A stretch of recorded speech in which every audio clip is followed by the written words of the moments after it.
Good evening, ladies and gentlemen. It is Monday, May 4th, 2015. This is the first Monday in May, and we are so excited that you have joined us for Les Brown's Motivational Monday Night Call. We are thrilled that you've taken time out of your schedule to be a part of this movement that Mr. Brown has started for many years, just pouring into the lives of all those he meets and works with as he builds millions of voices of hope across the planet. My name is Dr. Stacey N.C. Grant, and I have the privileged pleasure of being your host tonight. And you are in for a treat. As you know, Mr. Brown travels internationally constantly, and when he is on the road and traveling, he leaves it up to his very capable platinum speakers to be able to interact with you in his absence. But he wanted me to make sure you knew how much he appreciates your support of the Les Brown Monday Night Motivational Call, as well as your support of his Facebook page, brown.les, that's brown.les on Facebook, and all of the videos that he has put up on YouTube so that you can continue to be inspired on a daily basis. And tonight, ladies and gentlemen, we are bringing to you a powerhouse duo. They have together branded D&D training and coaching solutions. They do more than just teach speaking techniques. They believe that there are valuable and inspirational stories in each person that needs to come out, maybe even someone on this call. They help clients with their stories and help them to work through the blocks in telling them and their life experiences.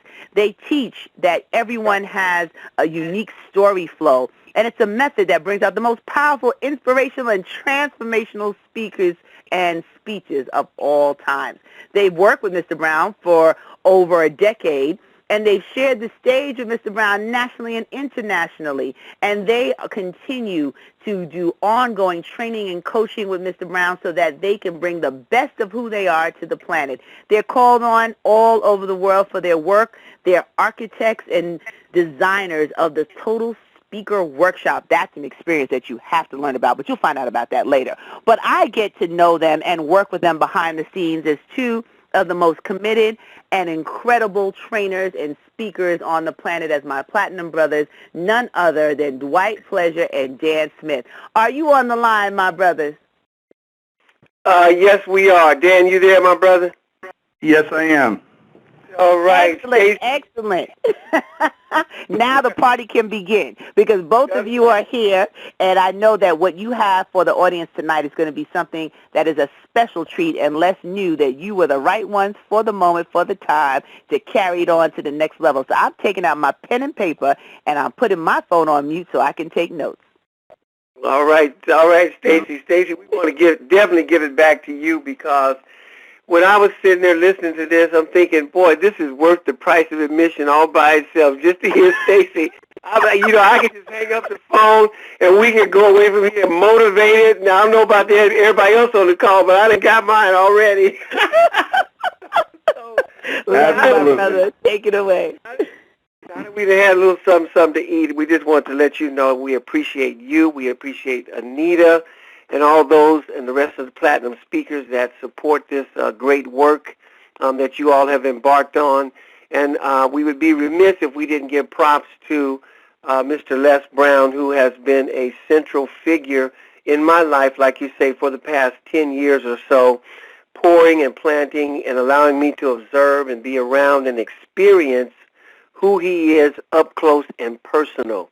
And not only that, he has been an encouragement to us over the years in terms of promoting what we do, showing up at every workshop where he commits to coming to. And so it's just a blessing to be on this call tonight. And that's my kind of intro, and I'm glad to be here. And we want Brother Dan to say hello to you. We are Dwight and Dan. See, it depends on who got the microphone, who goes first on the D&D, okay? Dwight and Dan. No, I'm just kidding. Go ahead, Brother Dan. Say hello to the No, I'm just happy to be here, and like you, I thoroughly enjoyed the introduction. And, one of the things that I was thinking about working with Les Brown, the thing that I appreciate the most about him is that, when we started, Dwight, you and I, some years ago, we were well down the dust trail with Mr. Brown trying to catch up. And he's the one He's the one that said, no, not behind me, beside me. And that's what he gives. That's what he gives to the world. He wants to not only duplicate himself. He says, if you got the speed, if you got the power, if you got the skills, pass me up. The world needs your voice. Absolutely, absolutely. So again, I concur with everything you just said. And again, welcome to all of you that are on the call tonight. And we come tonight to try to impart some value to those of you that are on the call tonight. And one of the things that we have committed to as a team of D&D is the power of story. And so over the years that we've done these workshops, we have seen some of the amazing things and the impact that not only stories have, but I think we've gotten even a deeper blessing by being able to work with individuals and watch them as they are literally transformed in the process of searching and pulling out their own stories. And I mean, I'm talking about some serious aha moments that take place during these workshops and in the process of people that walked in a room feeling they had nothing. And as Stacy said, we believe that everybody has a story. Now, the degree to which you know your story and the degree to which you shared your story, that's kind of a relative thing there. But we know that there's something in there. But what we found out over the time, that not everybody that comes to our workshops plan on being on a platform or speaking in front of an audience. But the value in searching and researching and going over elements of your story and the aha moments and the things that it reveals about you, the individual, we have found to be priceless in some people's lives in terms of the transitions that take place. What would you say about that, Dan? Well, you know what, as you were talking, Dwight, it occurred to me that you were talking about the degree to which you know your story and the impact that has. There's a flip side to that. The degree that you do not know your story will have an impact on you, and it may be an impact that you were unaware of it. How we present ourselves to the outside world is based on the internal story we are telling ourselves. And the power of story allows us to get in touch with that, those of us who need to do that. And then how that story is interpreted by the outside world is based on our ability to tell that story. And it doesn't matter what you're doing. If you're on stage telling your story to help others, or if you're in front of an investment group trying to get your latest endeavor funded, or you're trying to get a job, or you're trying to convince your son or daughter or nephew about a different path that they might want to explore, sell your product, it doesn't matter. How we present ourselves is always going to be limited or expanded by how well we're in touch with that story that's playing subconsciously in our mind based on our life experiences. That's good. That's good. And one of the things that we talk about a lot in our workshops, and matter of fact, it's really the place where we begin. Once people have given their introductions and have told us who they, their name, rank, and serial number, so to speak, and have kind of told us where they are, and a lot of that, what I call fig leaf stuff, that stuff that's on the surface that really kind of hides who you really are behind, then we go into an exercise and a pattern of thought where we really examine who you are as a person. And it never ceases to amaze me at how when we go in that direction, in that area, and one of the things that we've learned and I've learned over time is that basically who we are was really a settled issue, probably in terms of how we go forth as a person before we were 10 years old. And that's really a revelation to some people. But as we begin to break it down and go back and look at some things and issues and the ways we are, the things we like and don't like, some of the traumas that have happened to us in our lives, some of the things that have shaped how we view the world took place in our family of origins, but even when we leave home, home doesn't leave us. And so people then go through their journey of life having a context of who they were shaped to be before they were even 10 years old. And some authorities would even go further back than that and say all that was a done deal before you were 5 years old. And so whether it's 5 or 10, we believe and know that there is something of value when we look back as we go through a discovery process of who we are, of finding the genesis of our story. And genesis, of course, means a point of beginning, but finding out where some things originated and how they begin to impact us from that point on can be a real determining factor of you standing before a crowd or an audience 20, 30, 40 years later, and how you present yourself is all traced back to some things that we basically picked up consciously, as Dan said, and unconsciously along this thing called life. You know, Dwight, a couple of weeks ago when we were in Houston, we had the privilege of having some young people sit in, and that really came to the surface because we could see them in the beginning. They did not have an awareness of what was happening to them as it was happening to them, and they were polite. They were in the room, but they weren't really there. And then somewhere along the line, as some of the adults began to speak and as they began to do some of the exercises, it changed their perspective of what was happening to them. And the great thing about that is if, you know how the saying is, you know, it's set in concrete, that's just the way it is. Well, for them, the concrete hadn't hardened yet. And for many of us, the concrete has hardened. And for some of us, we say, you know, that's just the way it is, and that's the way it's going to be. And you know, going through the power of story is like taking a jackhammer to your past. You know, you just chip it up, grind it up, recycle it, and turn it into whatever you want to create with it as a grown-up.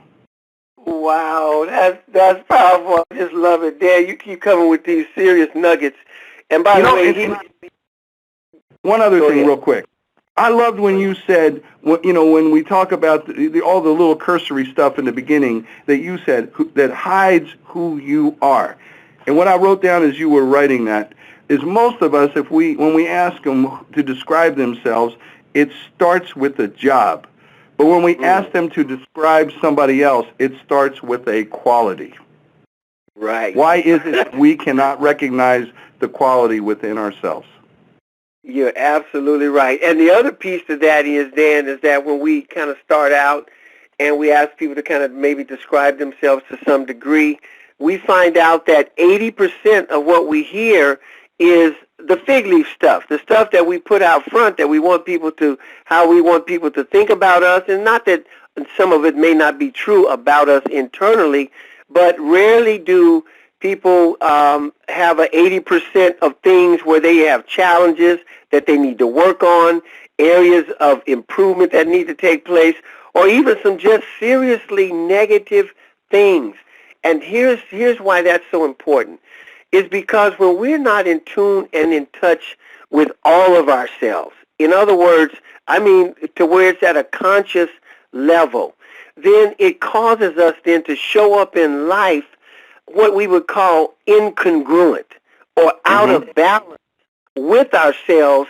Therefore, when we go forth, the actually who you are is not really being shared out there. And we always say, to the degree that you can come from the heart and to the depth of which you can come from the heart is the degree to which you can touch the hearts and go down to deeper levels of the heart when we do that. And I think we as speakers oftentimes not only rob audiences of appreciating parts of us that are not so lovely, or parts of us that are at a deeper level, but we also cheat ourselves in terms of really being in tune and in touch with who we are as individuals. So we want to run out and be speakers, and we want to go all over the place, and we want to just spread whatever we have on the planet.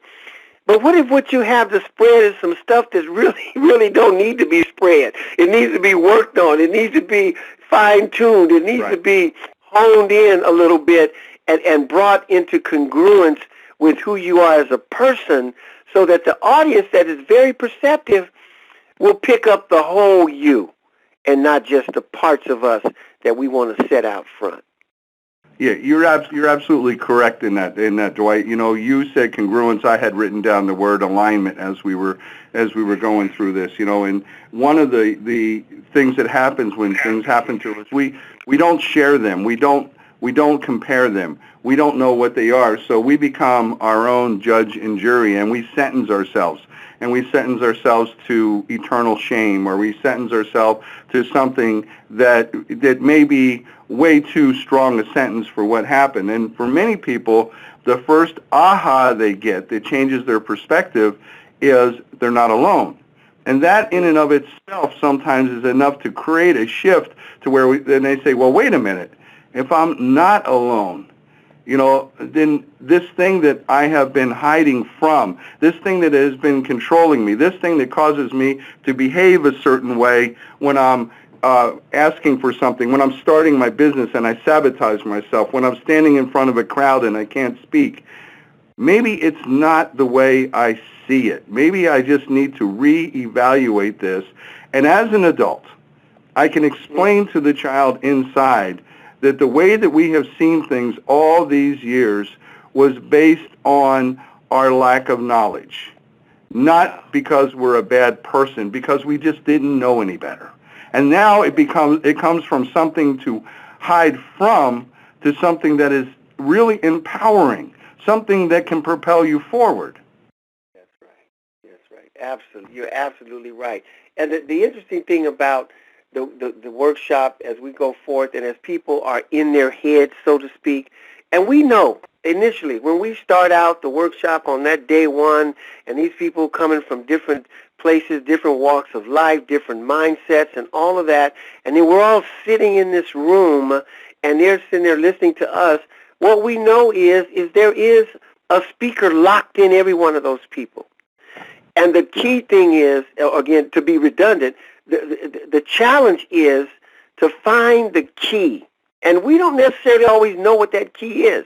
The word or phrase or atmosphere or attitude or whatever it is that begins to turn that key and to unlock that power voice that has been there only internally. Because guess what? We talk to ourselves all the time. So we're talking about, I'm not a speaker. Yeah, you are a speaker, but you've just spoken to yourself the the majority of your life. But that's where here's the deal. We believe in creating a safe place for the speaker in you to come out and to be revealed. Listen to this, Dan. Without judgment or condemnation from those that are on the outside hearing that voice. And when people feel it's safe to allow that voice, that person that's been hidden in, that person that they know they are, that power voice that is just residing down on the inside and has been stuffed down there too long, once they begin to creep through the door and allow that person to come out without condemnation or judgment, that's when transformation begins, and it continues to grow through the entire experience until that person leaves there knowing much more about who they are, what they have, and why someone should care. Wow. You know, what you said is absolutely so true, that we are always speaking to ourselves. You know, our minds are always 100% full of thought. That means nothing else can come in. And for some of us, you know, I call it the echo chamber of the mind. We throw a thought out and it bounces off the other side and it comes right back to us. And once we allow that thought to escape into a safe environment, all of a sudden there's room for a different thought.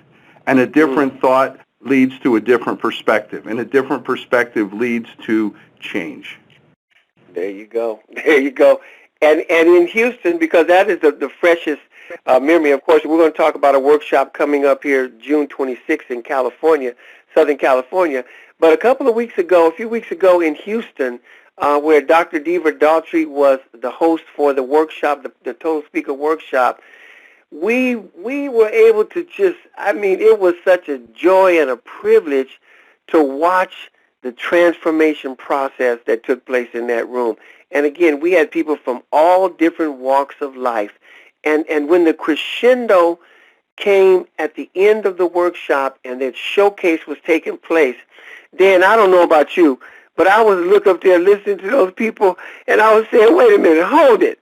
Now, I know that ain't the same person that showed up sitting there looking timid and locked in and shut down and closed in, standing up there shining and expressing a person that was always in there, but finally got to the point to where they were willing to break through the threshold of fear and allow that light, the light of who they really are, to shine, and people were blessed tremendously, and value was added to everybody in the room from every single one of the speakers, and we had 10 people that showcased themselves that night that Les Brown was in Houston.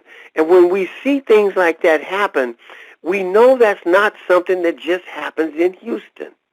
That's something that can happen in the lives of each and every person that is on this call tonight. You know, Dwight, the other part of that, is the important part for all of us for speaking, was, you know, that those 10 people got up there. They started, as you said, very timid, very scared. A couple of them said, I only came as a favor to Debra. I'm not even sure why I'm here. And in the end of the next day, they were up on stage giving away the gift of themselves. And if you know, when you looked at the audience, I was up in the front with holding the timer for the speaker and also looking at the audience. It was amazing to me how deeply those gifts were received. And each speaker, there were different people who responded to the speakers because they were saying things that they needed to hear. They were unlocking part of their prison door that they had put themselves in. And now they were sitting there thinking, now that they've opened this door for me, am I going to close it and lock it back up, or am I going to step out myself? That's right. Am I going to throw away the key and keep it moving? Okay. So that's that. I think that, again, that's a rewarding thing. And when we talk about some of the stories we heard, some of the things we heard, Dan, you know how we'll go kind of walk from table to table and you'll pick up a little sound bite of somebody's story as they're sharing with the people around their table. And I remember walking next to Danny Wynn's table, and he's a councilman, a sitting councilman there in the city of Houston. So we had all levels of people in that room. But when I heard the sound bite of him talk about being coming from Vietnam and having such a passion and a desire for freedom that he and his father were willing to be on a fishing boat, a small fishing boat with 72 people. He said they were laying in this boat like sardines trying to get to America now. And pirates had overtaken the boat. And I don't want to tell his whole story because he may be here in June to tell it for himself. But the idea there of all of the adversity. But the thing that really impacted me most when he talked about the thing that drove him, the why. You know, Nietzsche said, if you know the why for living, you can endure almost anyhow. What they endured for this intangible principle called freedom. And what they were willing to give up, what they were willing to risk for what we over here take for granted. And when you ask him now, was it worth it? He would unequivocally tell you absolutely and positively, yes, it was worth it. So when we hear and experience those kinds of stories, knowing that story can bless millions of people around the world if they would hear and capture the essence of having such a passion and a desire that you are willing to do whatever it takes to get what you need to get out of life and to accomplish what you are on this planet to accomplish. And those are the kind of people that we have on this call tonight. I feel you, you feel me, you feel Dan and Stacy, and then we all feeling up in here. But at the end of the day, after we get through feeling, what it's going to do, Seeley? What it's going to do? Yeah. You're right. And you know, all of his experiences and all of our experiences are a gift. They're a gift. Yes. They're a gift from God. And if we take them back at the end of our lives, still wrapped, still bowed, unopened, undelivered, then we have failed to do what we were put on this earth to do. Absolutely. I mean, to me, it's that simple. You know, if we hold it inside while somebody else's ears are bleeding for that sound, and we do not speak it, I think we have failed. We have failed our fellow humans. Absolutely, absolutely. So that doesn't have to be. It's about taking control of your life. Go ahead, Dan. No, it doesn't have to be. You know, and you brought up Danny, and he didn't know he had a story. You know, he didn't, and he didn't even know how good his English is a second language. And I was walking past him. He stopped me dead in my tracks when he said, "I grew up in a place where I heard the sound of bombs exploding way more than I ever heard the sound of music." I mean, whoa. He didn't even know what he said.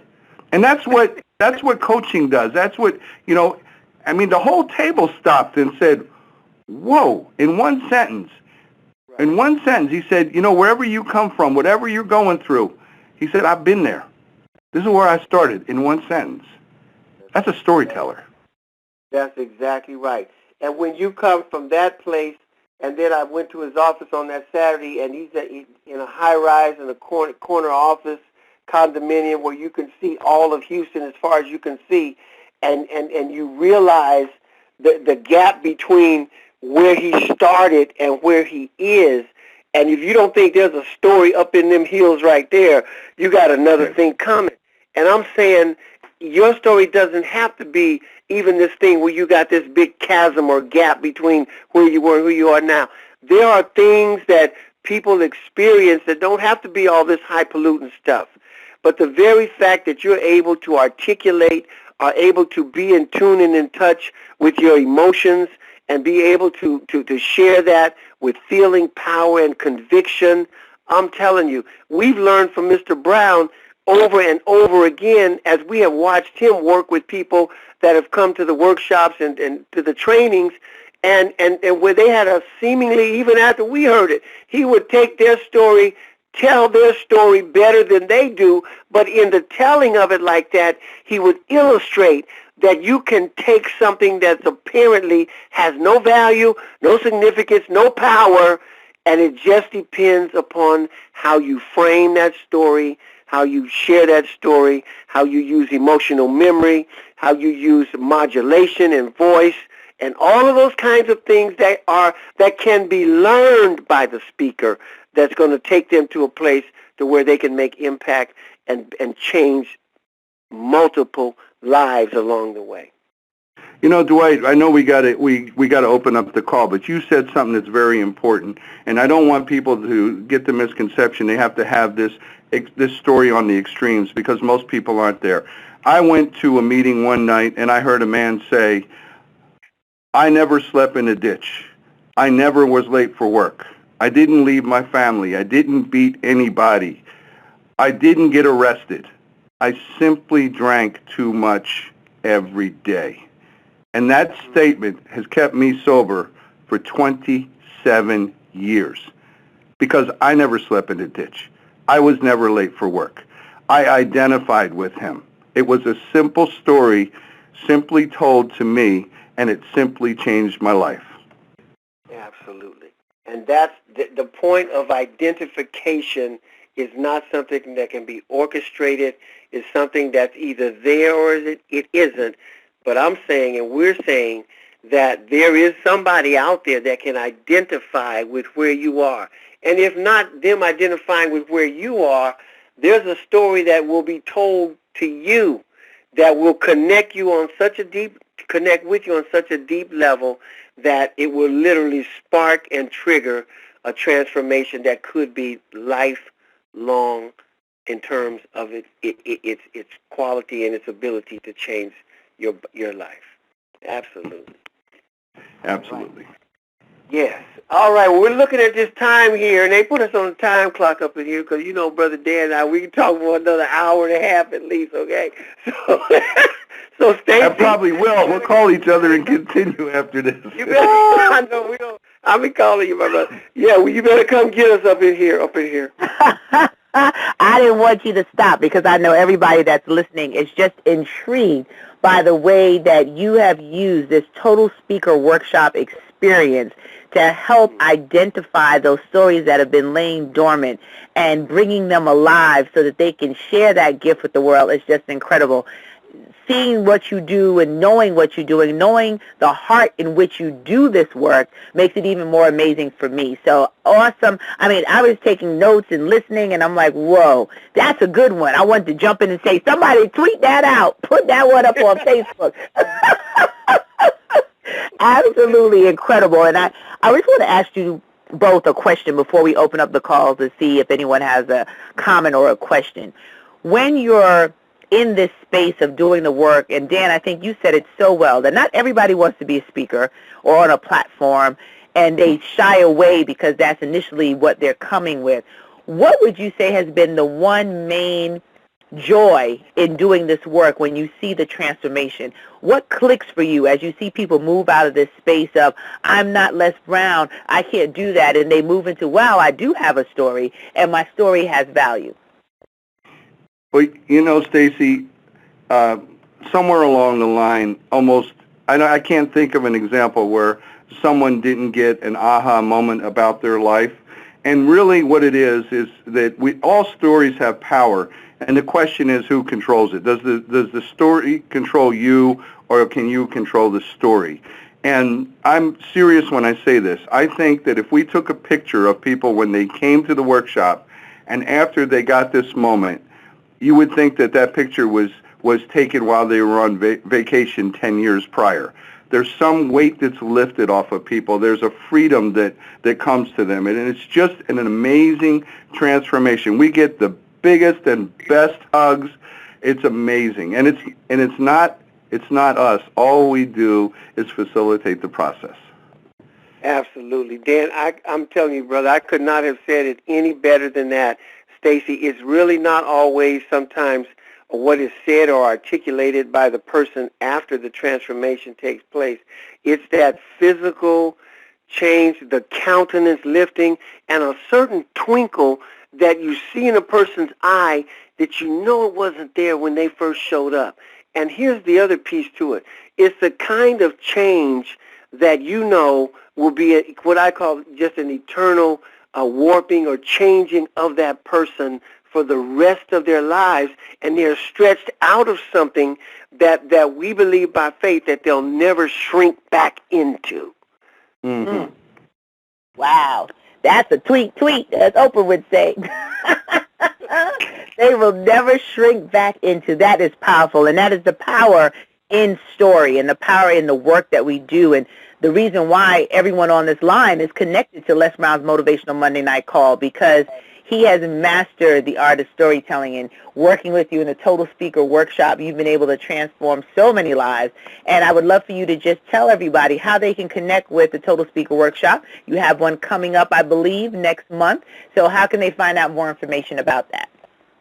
Okay, I'll share that information, but let me say this while it's fresh on my mind.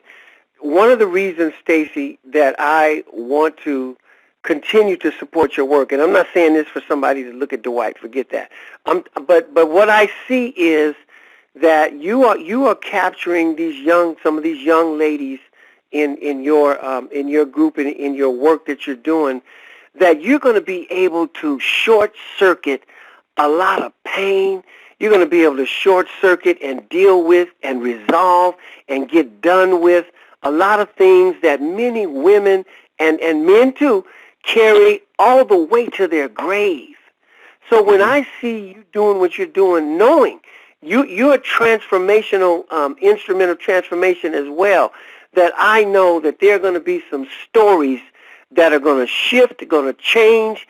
And like we said, they are never going to shrink back to whoever they thought they were, because the work that you're doing is going to bring out the true essence of who they are and the impact that they can make in life, and heaven will only be able to record the magnitude of change that's going to take place. So I had to say that because I believe in you and I believe in the work you're doing, and I know that the truth, the half the truth ain't been told yet in terms of what's going to take place.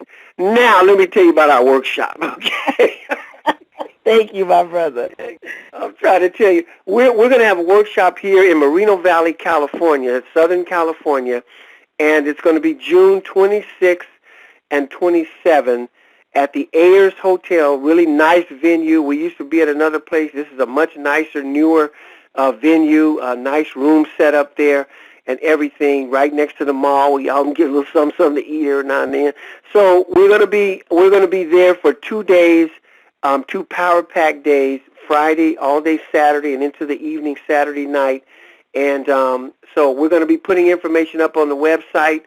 Save the date now, and if you want more information on an ongoing basis, you can text the word speaker, SPEAKER, text the word speaker to 55469.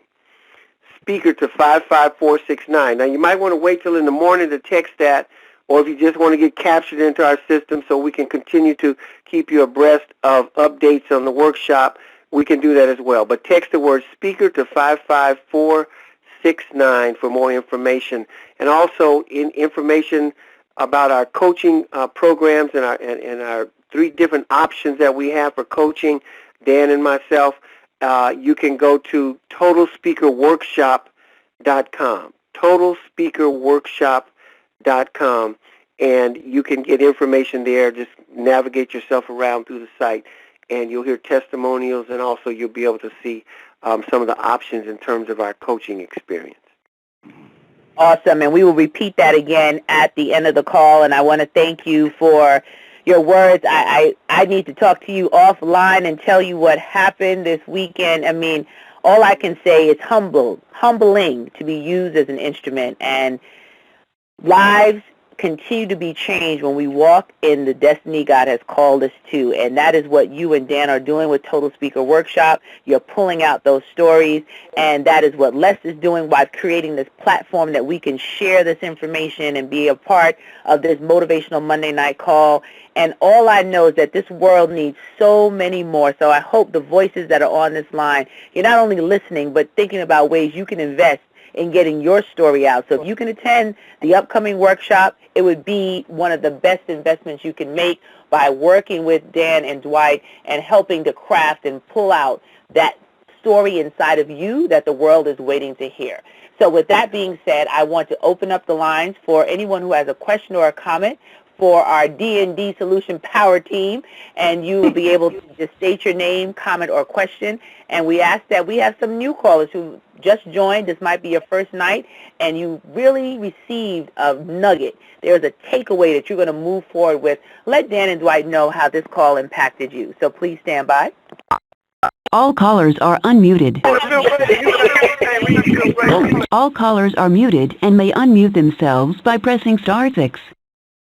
Okay, now, ladies and gentlemen, you can press *6 to unmute yourself if you have a question or a comment for Dan and Dwight. Hello. Hello, guys. Hi, Dan. Hello. Hello? This is Marvin. Yes, I'm here. How you doing, guys? We're good. How are you? All right. I'm very blessed. Actually, I just want to say thank you guys for that wonderful message. It was definitely right on time with what I'm going through at this current moment as far as finding that story and the power of storytelling. So my question is, what if you feel as though you have too much drama or too many different elements that you want to incorporate into your consistent story? What if there are like too many different elements of like from the childhood to your adulthood? Okay. What you do is we'll work with you and we'll help you to refine it and define it and narrow it down. And sometimes, like me, I have a lot of stories, as you were saying, and I got confused by that in the beginning because they kept telling me, you have to find your core story. And what worked for me was to find my core message.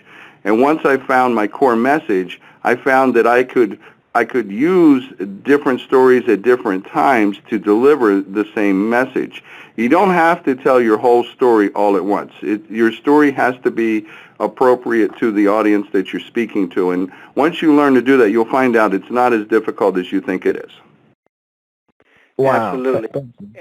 And the other piece of that is that many times when you have that much a preponderance of information and stories, and a lot of that is good content, then you may look at the possibility of turning your story into a book. Now, there are some people that they don't think about writing a book, but there are people that we've worked with. It's real clear that this person has the makings, the essence of something where they need to begin to go down to Staples, get them one of those 12-pad packs, and just sit down and start writing, or get on that typewriter and start working with their story. And what we're able to do is give you basically kind of a game plan for that process with this transformational thing we do called the Genesis, the journey, and the resolution of your story, using that as a framework and with the goal of putting a piece of work together that may eventually be a book or two or a trilogy of books. Then that becomes something you can take away, and it becomes a model and a framework for you putting your work, taking it out of you and putting it out into the universe where many people can benefit from it. So thank you for the question. Thank you. Hey, And with you saying Genesis, I'll just say this one last thing and I'm going. I just recently learned this weekend that the first chapters in the Bible, Genesis is the first chapter. I just learned that actually spells a sentence is all translated from Hebrew. So look that up, guys. I just thought I would share that real quick. Okay, thank you so much. All right. Thank you, guys. This is Myron, and I really appreciate your message tonight. And when you talk about going back to age before age 5 or before age 12, that rang a strong chord with me. I was able to go back and get my 3rd grade report card, my 5th grade report card, my 7th grade report card, and trying to look at me. What is the makings of me? And I did that, and it's been a joy. And then I went back to a high school in the Washington Post where, what did you score, what was your position? And I kind of measured up me being a crossing guard to the guy who was playing basketball, how I would hold my hands out and block out. So this is I thank you guys for validating what the Holy Spirit's allowed me to begin doing just a couple of days ago. Absolutely. That's great. So, yeah, thank you. And I really appreciate going back to infrastructure. I'm one of the fortunate few people who still know their childhood friends from elementary school. One visited me today. I said, by the way, God's hand is moving. So I thank you. Well, clearly, yeah, go ahead, Dan. You just made a good point. You are fortunate in that you know people from your childhood and that you can remember your childhood. There are some people out there that are reacting to a childhood they can't remember. And that's very difficult because they have the behavior, but they don't have the cause of the behavior. They're not able to get in touch with that. And so this is a process. And some people, once that comes out, it's a long time before you're ready to put it out to the public. Mm-hmm. Wow. Yeah. Well, I thank you. I thank you guys. But I was such an introvert. I met this one guy who said, we're going to sell newspapers to the Veterans Hospital. And he was such a great leader. And I went. And I opened up. A closed mouth won't get fed. And I learned. He taught me so much. And he was the beginning of me beginning to open my mouth. That's right. Mm-hmm. You don't have to. Go ahead. I'm sorry. No, I was saying, and like Stacey would say, she hadn't shut up yet. I'm just anyway. Thank you. You already know that, Myron. I heard that. Thank you, guys. I'm going to be in touch with you. Myron, just that little bit of story you just told about finding a mentor. You know how many young people need to hear that story? Wow. It's countless. It's countless.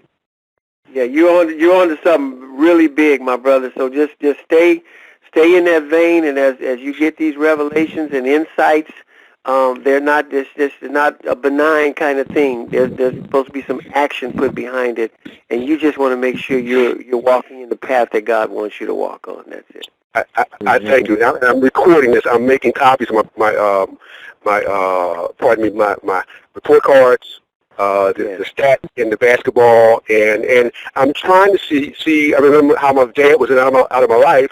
When he came into my life, I got a D in reading. I must have got my butt whipped because now I'm a voracious reader. I'll read anybody. So I'm seeing a pattern. Okay, got it. Yeah, stay right there, my brother. You're up to something. Thank you. God bless you. Thanks, Myron. We can take one more caller because we have to get on another call. Anyone else? I'll go. Hi, you guys. My name is Andre, and I'm calling from Salt Lake City, Utah. And that also, that was some really revealing stuff. Thank you for that. Now, going back to our childhood, I remember, I don't ever remember anyone teaching me how to read. My grandparents just told me I just started reading one day when I was 3. I guess I started reading billboards on the side of the freeway or something. So, like, I already knew how to read and spell and stuff like that. And it seems like I just was able to teach myself everything, like, you know, at a young age. So everything has always came really easy to me.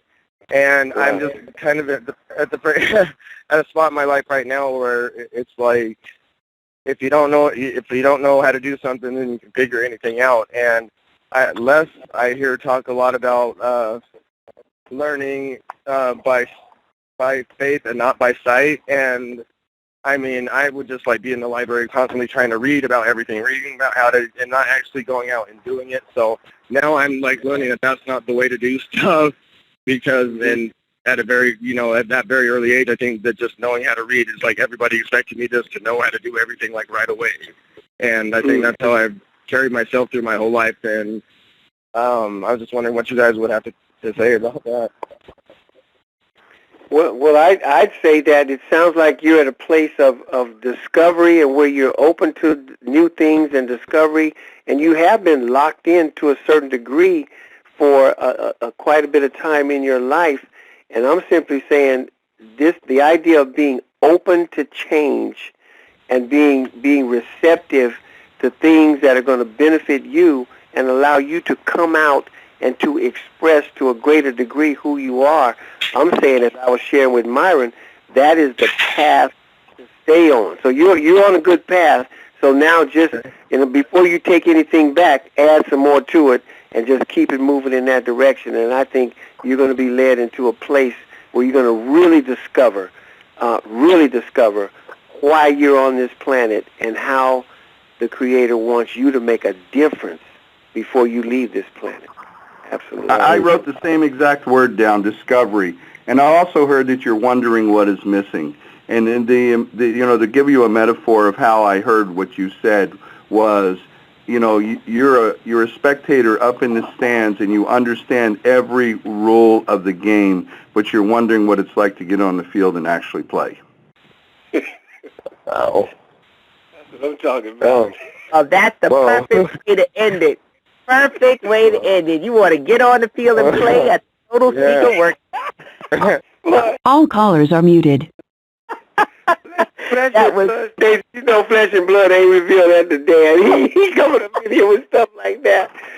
Ooh, I love it. That's how you know we are just addicted to this work that we do, because it just flows through our pores just as naturally as a river running down. So I tell you, Dan Smith and Dwight Pleasure, D&D Solutions, they are making it happen across this country with Total Speaker Workshop. Visit TotalSpeakerWorkshop.com. If you want to connect with Mr. Brown and be able to receive his information on a daily basis, just go on Facebook, and it's brown.less. You will see that we're close to 1 million, I think, on Facebook. So go ahead and find Les on Facebook so you connect with him. You can also go to lesbrown.com. You can also visit the Platinum Speakers and meet all of those voices you hear supporting this call each and every week at Les Brown Platinum Speakers Network. That's LBPSN.com. Les Brown Platinum Speaker Network.com. The letters, just spell that acronym out and you'll be able to connect with us. LBPSN TSN.com, and you can find everybody and the information on that website. We hope that you connect with us, follow us on social media, even on Facebook. There's a Les Brown Platinum Speakers group that you can join so we can stay connected, because clearly we're all cut from the same cloth, because we connect on this call every single Monday night, determined to make this our best year yet and to use our voices of hope as Mr. Brown has invested his time and energy in preparing this space for you every Monday night. So Dwight and Dan, thank you again, my brothers, for all you do, for who you are personally, being such a support to me and being my true examples of what it means to constantly work in the space of excellence. So I just want to say that publicly to the two of you, and thank you. And to all of the listeners, our first-time callers, thank you for being on the call tonight. We look forward to hearing your voices again. And this is Dr. Stacey N.C. Grant signing off. And as I said last week, I'll say it again, go hard or go home, baby. It's time to get on the field and play the game of the story of your life. Take care, everybody. See you next week, same time, same place. All right, Stacey. Good night, everyone.